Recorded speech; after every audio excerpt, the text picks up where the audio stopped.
chanson s'appelle Femme, relève-toi.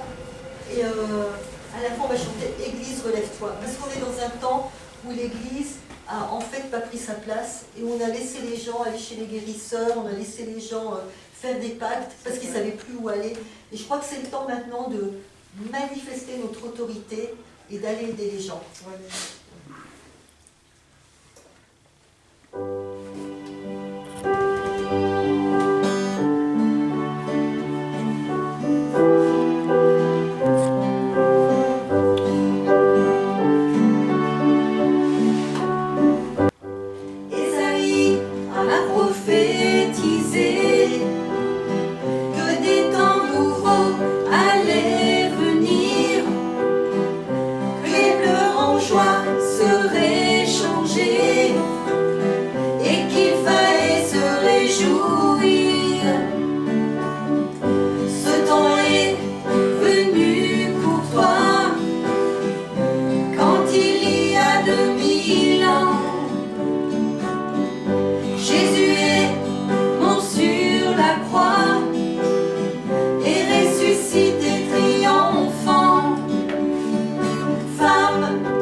Le Seigneur est un Dieu de gloire, de merveilles extraordinaires.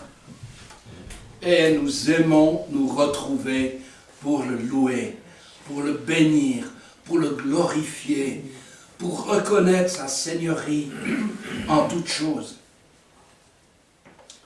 Ce matin, j'aimerais un petit peu continuer sur la lancée de ce que j'ai partagé lors de mes différentes prédications le mardi et le dimanche. Et je vous disais, cette parole que Jésus a donnée quand il a enseigné ses disciples qui lui ont dit, mais écoute Seigneur, enseigne-nous à prier. Qu'est-ce qu'il faut prier? Et c'est là qu'il va donner le Notre Père, et dans le Notre Père, il y a cette fameuse phrase, c'est que ta volonté qui est dans le ciel s'accomplisse sur la terre. Je la change légèrement. Mais cette parole m'a interpellé fortement parce que d'un coup, moi je priais cela, Notre Père qui es aux cieux, que ton nom soit sanctifié. Ça m'arrivait de le prier. Puis quand j'avais que ta volonté soit faite sur la terre comme elle est faite dans le ciel, ben, comme si Dieu allait faire des choses tout seul. Je ne me sentais pas impliqué par cette parole. Je n'étais pas partie prenante, l'acteur numéro 1. Pour moi, c'était Dieu. Fais ta volonté, Seigneur. Hein? Ça, c'est une prière. Seigneur, que ta volonté soit faite. C'est comme si on donnait un ordre à Dieu pour lui dire de faire sa volonté. Et ce jour-là, j'ai eu vraiment un éclair, j'ai été, Seigneur, mais c'est qui va faire ma volonté sur la terre? Je vais descendre, je vais me mettre à faire. Non, non, non, non. Est-ce que tu veux faire ma volonté sur la terre? Dans le ciel, moi j'ai fait. J'ai tout accompli, c'est tout prêt. Mais je cherche des hommes et des femmes qui vont accomplir cette volonté, qui croient l'œuvre que mon fils a faite et qui ne vont pas dire « Seigneur, guéris les malades, Seigneur, visite cette personne, Seigneur, fais ceci, fais cela ».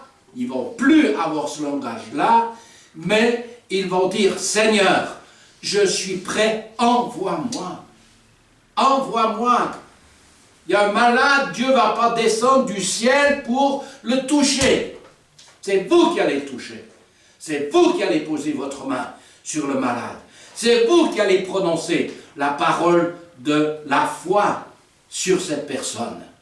Mais pour prier pour les gens, que ce soit pour les malades, pour les libérer, ou pour les amener même au Seigneur, je me suis dit, mais c'est vrai que je n'ai jamais demandé comme ça pour voir aux gens, en disant, aux chrétiens, donc comme si j'allais vers vous, et je disais, tiens, on va faire un petit exercice, fais-moi recevoir Jésus. Fais comment, qu'est-ce que tu vas dire, qu'est-ce que tu vas me dire, pour que j'accepte le Seigneur. Et je serais peut-être surpris qu'il y a des gens qui ne savent pas comment faire. Alors quand c'est un jeune chrétien, c'est normal. Moi j'ai quelqu'un l'autre jour qui me dit, mais je vais amener la première personne, c'est une jeune chrétienne, je vais amener une personne la première fois de ma vie, elle était toute excitée, toute heureuse. On peut dire, bon c'est au téléphone, je ne la voyais pas tressaillir de joie, mais elle était, mais tu te rends compte, c'est la première personne que je vais amener au Seigneur. Elle dit, mais donne-moi, quels sont les mots que je veux dire. Elle me dit une deuxième chose, mais est-ce que je peux le faire? C'était bon. J'ai aimé, vraiment, j'ai été touché par ce qu'elle disait. Parce que c'est quelqu'un qui a compris aussi qu'il y a une certaine hiérarchie. Je ne vais jamais parler de soumission, je n'ai jamais rien dit à ce niveau-là, mais c'est comme si elle disait, j'ai besoin qu'un aîné m'aide dans cette démarche parce que je veux faire les choses justes. Elle m'a dit ça, je veux faire juste. Et je me suis dit, mais Seigneur, c'est vrai, d'amener quelqu'un, de faire la prière, ce qu'on appelle la prière du pécheur ou la prière de la repentance, il y a différents termes qui sont mis, on trouve des fois à la fin de certains livres pour que les gens puissent se donner au Seigneur, il y a la prière qui est faite. Et il y a plein de gens qui se sont convertis comme ça, parce qu'ils ont pu demander pardon, ils ont pu croire à la puissance du sang de Jésus qui les pardonnait, les purifiait, croire que le Christ est ressuscité et qu'il les ressuscite au moment où ils reçoivent. Après, on le concrétise dans le baptême. Le baptême, c'est je meurs avec Christ, mais je ressuscite avec lui. C'est un signe visible, un témoignage pour les gens qui sont autour de celui qui se fait baptiser. Je me souviens quand il y avait eu les derniers baptêmes qu'il y avait eu à Bulle, là, au bord du lac de la Gruyère. Enfin, c'était pas Bulle même, c'était un petit village à côté. Et je me souviens de ce petit gamin, un tout petit bonhomme. Il dit, mais moi aussi, je veux me faire baptiser. Il est habillé, il allait rentrer en courant dans l'eau. Et c'est sa grand-mère qui était là. Non, elle l'a attrapé. Mais j'ai trouvé que c'était extraordinaire. La simplicité de cet enfant. La simplicité des enfants. Et je crois qu'on a besoin vraiment de se préparer dans les temps qui viennent à toutes sortes d'éventualités. On a besoin de se dire, mais tiens, si je vais prier pour un malade, peut-être que vous avez déjà tous prié pour des malades, je ne sais pas, mais prier pour un malade, pour pouvoir prier pour un malade, soit je connais parce que j'ai une révélation de ce que Christ a fait et du mandat qu'il m'a donné. Si j'ai une révélation de ce mandat, je ne vais pas dire « Seigneur, je te demande de le guérir ». Ça veut dire, Seigneur, il faut que tu redescendes. Mais écoutez les prières. Écoutez les prières. Les 80 fois sur 100, les gens, Seigneur, je te prie pour un tel, je te demande de le guérir. C'est pas vrai? Et il nous dit quoi? Guérissez les malades. Il n'a jamais dit de lui demander. Guérissez les malades. Quand il envoie les disciples, hein, les premiers, il prie pour eux qui reçoivent l'onction, donc ils sont loin, et quand ils ont cette onction, il leur dit quoi? Il dit, venez me chercher chaque fois qu'il y a un malade, pour que je vienne lui imposer les mains et le guérir. Non, guérissez-les. Guérissez les malades. Mais je ne sais pas si vous l'avez déjà fait. Moi, je l'ai fait bien des fois. Mais je vous garantis que ça me fait drôle de dire à quelqu'un, tiens, je te guéris au nom de Jésus. J'ai l'impression, la première fois que j'ai fait, j'avais l'impression de toucher à la gloire de Dieu. J'avais l'impression de prendre une place qui n'était pas la mienne. Mais vous savez pourquoi? Parce que je n'étais pas suffisamment établi dans mon identité de fils. Il m'a reconnu. Il m'a reconnu.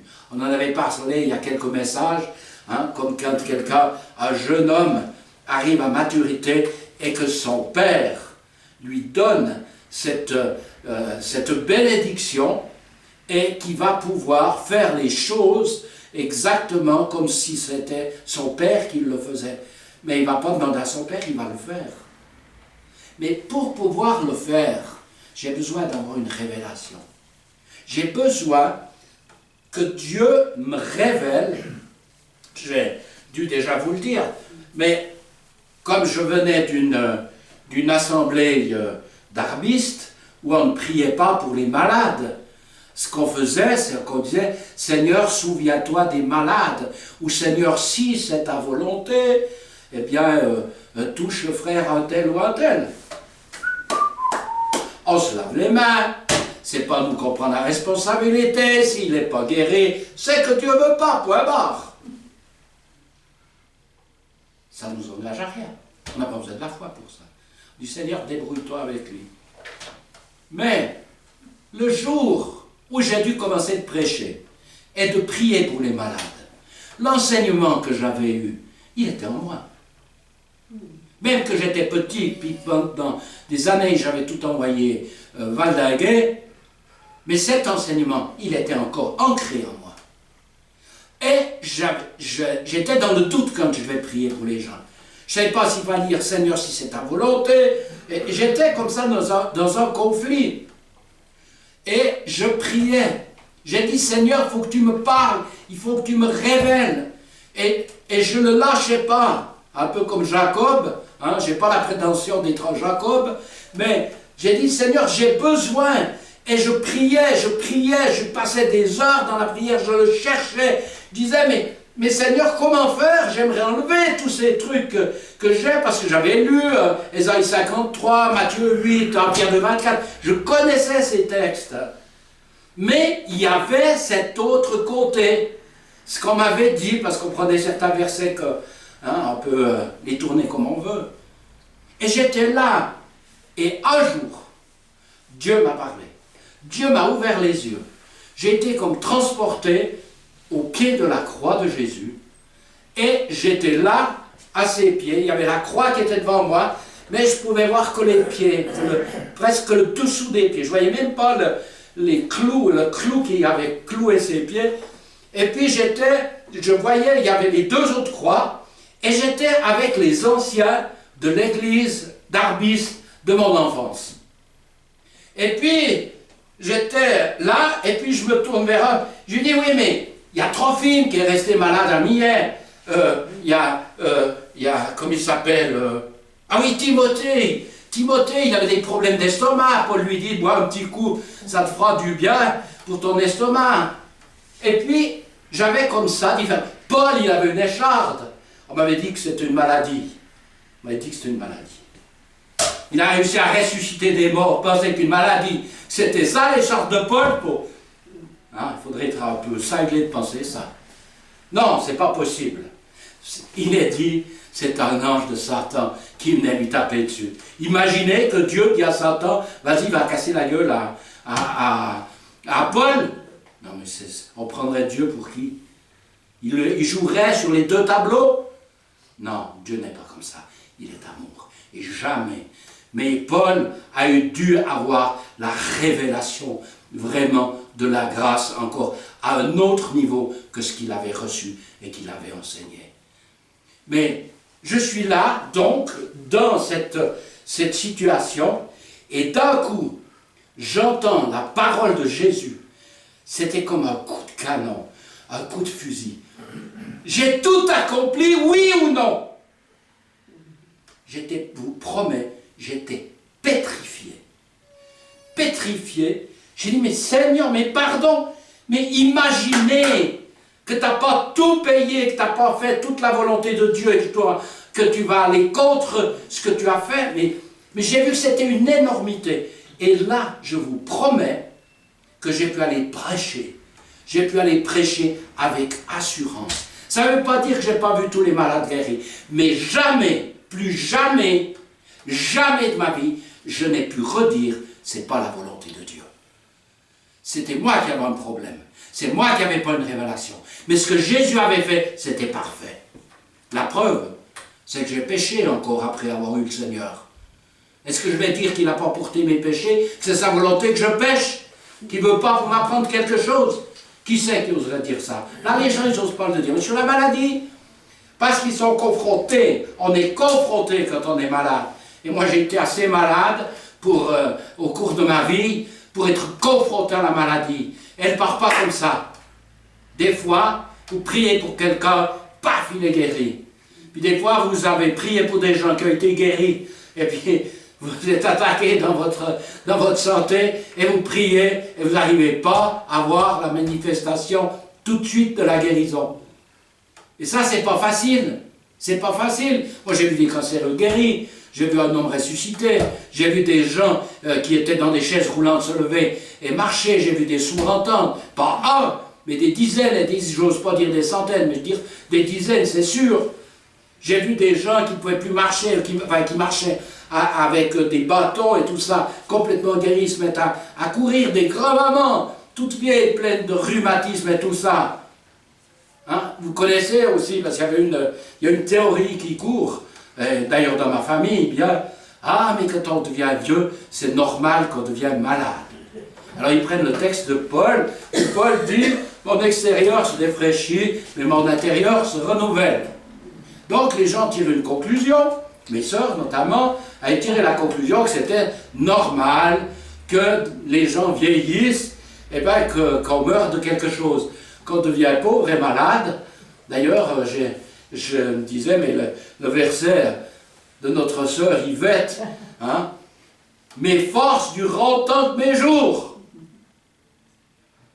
Mais si je confesse que je vais commencer à perdre des forces, que je vais devenir un peu gaga, gâteux et tout ça. Mais oui, on est agressé. Pourquoi je vous dis ça? Parce qu'il y a besoin de méditer la parole, de méditer l'œuvre de Christ, afin de déraciner en vous, si vous voulez prier avec efficacité pour les gens. Il y a plein de choses qui sont peut-être dans vos cœurs, j'en sais rien. Je n'ai pas une révélation sur vos vies, mais si je parle simplement de la mienne, il y a plein d'idées que j'avais qui avaient besoin d'être déracinées, par ça engendrer de l'incrédulité, et l'incrédulité, c'est une puissance, la foi en est une autre. Mais quand il y a de l'incrédulité, on n'arrive pas à avoir la foi. Il n'y a pas de solde dans le ciel. Il n'y a pas de solde. C'est du 100%. Oh, j'ai une petite foi. Alors, et une grande. Mais si je pense que j'ai une petite foi, c'est parce que je n'ai pas la révélation de ce que Dieu dit dans Romains. J'ai besoin d'avoir la foi, que j'ai reçu toute la mesure de foi. On n'a pas reçu de la foi. Moi, je pensais, pendant des années, je pensais que j'étais passé, puis on m'avait versé. Alors certains, ils avaient eu un gros bac comme ça, et puis moi j'avais un petit godet comme ça, et je disais, Seigneur, augmente-moi la foi, Seigneur, augmente. Mais qu'est-ce que j'ai pu faire comme... Dieu, des fois, il doit se marrer au ciel avec moi. Mais Jean-Pierre, mais arrête. mais je t'ai donné toute la foi dont tu as besoin. Tu as eu toute la foi. Oui, mais Seigneur, il y a Marc 9. Ah, augmente-nous la foi. Hein? Mais non, non, vous avez reçu, j'ai reçu toute la foi. Mais si je crois que j'ai une petite foi, qu'est-ce que je vais faire? Est-ce que je vais attaquer un gros problème? Non. Est-ce qu'il y a certains problèmes, je ne vais même pas prier avec toi, parce que je crois que j'ai une petite foi. C'est déjà foutu d'avance. Mais j'ai besoin d'avoir qu'un seul petit grain de CNV. Des fois, j'ai envie de prendre un petit grain de CNV, de vous le montrer, vous les avez. J'avais aussi, vous voulez en voir, si vous n'en avez pas vu, vous allez à n'importe quel magasin où il y a de la moutarde avec encore les petits grains de CNV dedans, puisque la moutarde vient à partir des graines de CNV. Eh bien, ces petits grains qui sont là, eh bien, vous regardez, mais c'est minuscule, c'est plus petit qu'une tête d'épingle. Hein? Ces petites épingles avec un petit bout en plastique rouge, jaune et tout ça, mais c'est beaucoup plus petit que ça. C'est tout petit. Et avec ça, on peut déplacer des montagnes. Tu as une petite foi, oui, tu la mettrais dans quoi? Tu te rends compte, tu as une foi commandée à coude. Ben, tu prends des petites graines de CNV, tu en achètes, parce qu'on peut en acheter aussi des graines de CNV. Vous remplissez le petit gobelet, l'image que vous avez de votre foi, puis après vous les comptez. Et vous verrez le nombre de montagnes que vous allez pouvoir déplacer. Non mais c'est vrai. Vous savez, je pense à plein de versets. Voici, c'est Amos 8, 11. Voici les jours viennent, dit le Seigneur l'Éternel, où j'enverrai la famine dans le pays, non pas la disette du pain et la soif de l'eau, mais la faim et la soif d'entendre les paroles de l'Éternel. Et je crois qu'on est dans ce temps-là. Ceux qui veulent vraiment avancer, être efficaces, ils commencent à crever la dalle. Ils ne sont plus d'accord en se disant, mais c'est pas possible, c'est pas normal qu'il n'y ait pas plus d'action de l'esprit au travers de ma vie. Moi, je ne suis pas satisfait de ma vie pour ça. Dieu a mis des choses en moi beaucoup plus importantes, mais j'ai des pensées d'incrédulité, j'ai des idées qui ont besoin d'être déracinées. Ce n'est pas forcément par rapport à la guérison, mais aussi, il y a plein de choses qui sont en train de changer, d'évoluer. Je vous assure, Dieu est en train de faire tout un travail en moi, de rediriger les choses correctement, de remettre les choses carrément en phase avec lui de plus en plus. Et plus j'avance, plus je me rends compte que le cœur de Dieu, mais c'est un cœur absolument extraordinaire. Il vous aime tellement. Il vous aime tellement. Vous êtes une telle richesse. Vous êtes sa richesse. C'est pas d'avoir la terre, d'avoir l'univers. Sa richesse, c'est vous. Vous êtes sa richesse. Vous êtes plus précieux que les plus belles perles. Même que celles qui sont dans la Jérusalem céleste, qui font une porte. Hein, c'est une pierre qui fait une porte. Un joyau, et vous êtes plus, mais tellement plus, vous avez un prix tellement plus grand pour votre Père Céleste, et il veut absolument avancer avec nous.